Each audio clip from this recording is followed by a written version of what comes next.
Are we doing a part 3 to my Succession season 3 analysis? Yeah. We're doing a part 3. But before we do anything, spoilers. I need to talk about something super serious. Back in season 1, Tom's highly respected attorney in the Twin Cities, aka his mother, had a little look at Shiv and Tom's prenup and claimed it to be a little unconscionable. Shiv says that she and Tom can look it over, and then claims that she just got womsgansed. Guess I just got womsgansed, huh?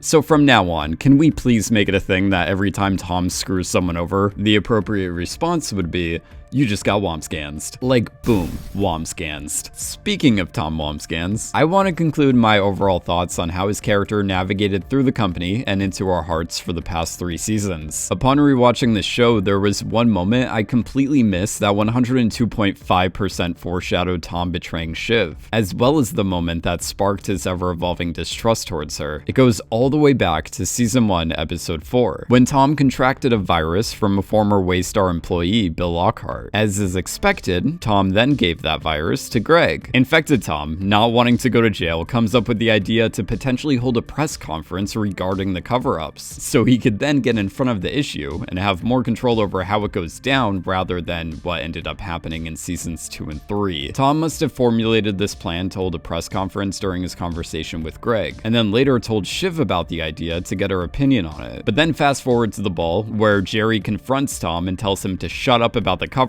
and just do his job as the sin cake eater for Waystar. Tom, completely dumbfounded by Jerry approaching him about his plan, initially confronts Greg, but Greg tells Tom it wasn't him, and guess what? Tom believes him. Then, Tom looks over to Shiv, the only other person he told about the plan. Tom then feels the similar kind of betrayal that Shiv experiences during the season 3 finale. So in Tom's mind, him revealing information to protect Waystar and Logan is no different from what Shiv did to him back in season 1. But it turns out Greg was the one feeding the information to Jerry. Shiv was absolutely oblivious to what was happening. She didn't even really care what Tom was saying during their conversation about the press conference. She was too busy on her phone and worrying about the news story regarding her political candidate. But Greg's snake move gave Tom the wrong idea that Shiv was willing to sell out her fiance, creating this false hostility that was reinforced through infidelity and lack of security. What I'm basically trying to say is that Sporus is the reason why Tom and Shiv's marriage will fail. Anyway, the reason this moment of betrayal never comes up again is because Tom was welcomed into the family that night, which is the same kind of validation that made Greg more agreeable to learning about the cover-ups and contracting the virus. Speaking of which, can we talk about the papers? The papers regarding them cover-ups. On Thanksgiving, Tom gave the order to Greg to shred the papers. Greg did end up shredding the papers, but kept copies of the ones that would keep him out of prison. Later on, he used these papers as leverage over Tom to advance his position at Waystar. Greg's reasoning for not making copies of the copies is still beyond me. But anyway, Greg played his hand, and Tom ended up burning the rest of the papers. However, what Tom doesn't know is that Greg managed to grab a few of the papers and shove them into his pants while Tom was looking for a light. Then at the end of season 2, Greg and Kendall share the same plane ride, where Greg must have revealed to Kendall that he still has some of the supposed shredded documents, inspiring Kendall to come up with the idea to use said documents and take down Logan and save himself from going to prison. However, this plan failed. Greg was right to go back to Logan, because the pants papers that he presented to Kendall were not enough to take Logan down. Kendall undermining his lawyer and not being forthright about his knowledge of wrongdoing within the company during the investigation also hurt his chances. Kendall also firing Lisa when things weren't going his way was a huge step back, as it hurt his case and reputation going forward. Kendall's case essentially boiled down to him wanting to send his dad to jail because his dad is a meanie. One interesting thing that I noticed about Kendall this season was his inability to collaborate and listen to people who disagree with him, like immediately dismissing Connor, Shiv, Roman, and Greg when they refused to join his cause, telling them that he's gonna burn them or that they're not wanted. He even fires Lisa for telling him the reality of the situation. This behavior can be clearly observed in the episode Too Much Birthday, where Kendall had to have full control over everything that was happening, like being so persistent when trying to get Connor to take off his coat, which which is the opposite of Logan's approach. Logan persuades people to change for his benefit rather than forcing them to. And when it comes to how Logan handles people who disagree with him, Logan lets everyone chime in to give their take on the situation, so Logan can take in this information and then assess all of his options. He doesn't fire people who disagree with him, he'll really only fire someone out of frustration if they try to kill him. But Kendall is just like his father in so many other ways. For examples, after the press conference in season 3 episode 1, Kendall tells Rava that he kind of did it for her and their kids. It was kind of for you guys.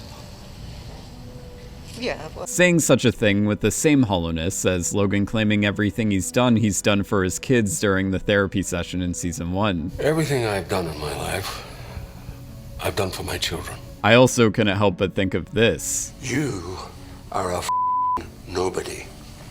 when watching this. You're not a real person. You know that? You're not a real person. You're not real. I've always wondered how off the rails Kendall must have been before him and Rava got divorced. Rava was really quick to believe the news articles about Ken relapsing in season 1, and every single freaking time they see each other, Rava unapologetically tears Kendall down. I couldn't fully empathize with her frustration with Kendall until I saw season 3. At the end of season 2, we see that Kendall appears somewhat changed and humbled. But then in season 3, he's back to his old piece of garbage, deluded, self-obsessed, childlike behavior. We finally see how back and forth Kendall was throughout their marriage. However, this is still a TV show, so I still have hope that Kendall being put in his place and him truly recognizing how awful of a person he is will set him on a path of permanent change, because even though Logan's children are terrible, there's still some hope for them to be better than their parents. And in terms of decency, we see clear differences between the kids and their parents throughout the series. Like when Kendall was vulnerable around Shiv, we got this. you want to talk some more? And when Kendall was vulnerable around his mother, we got this. Do you think maybe we can talk? Sure, absolutely. Go ahead, but, yeah. But are they quite difficult things? Because, you know, a bit tired for home truths. I think that this scene in the sand really solidifies that the kids can start finally caring for one another and start functioning like an actual family. In Vulture's interview with Succession director Mark Mylod talks about the moment where Kendall's breakdown is triggered by the waiting staff, claiming, "I laid a booby trap for Jeremy. We didn't tell him that we were going to have 2 or 3 of the kitchen staff come out with trash bags and put them in the bins, because I knew that would create a reaction that would hopefully be helpful to him." To me, that's my favorite fact of season 3. Especially knowing that they filmed this show in order, so everything was leading up to this one moment, which obviously helped with Jeremy Strong's performance. Oh, by the way, one of my favorite moments of season 3 is when Josh wanted to go for a walk and Logan agreed to join him. Josh then says, King Kong, come out to dance for me.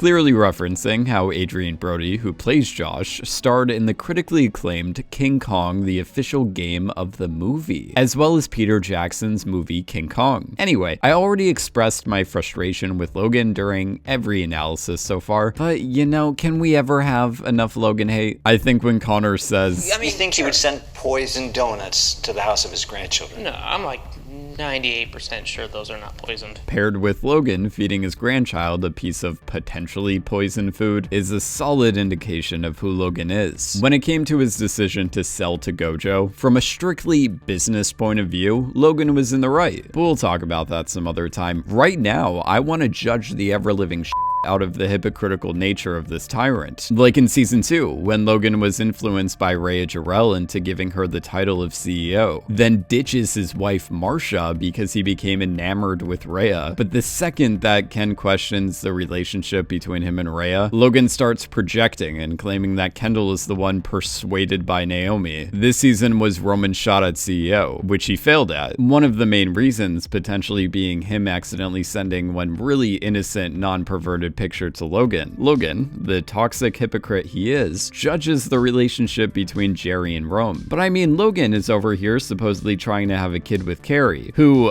from the looks of it, is about 5 billion years younger than him. You also don't see Logan giving Connor any criticism about his arrangement. After losing the holding company, Roman desperately reaches out to Jerry, since Jerry has been his main ally since season 2. But Jerry, understanding the game, asks Roman, "But it doesn't serve my interests.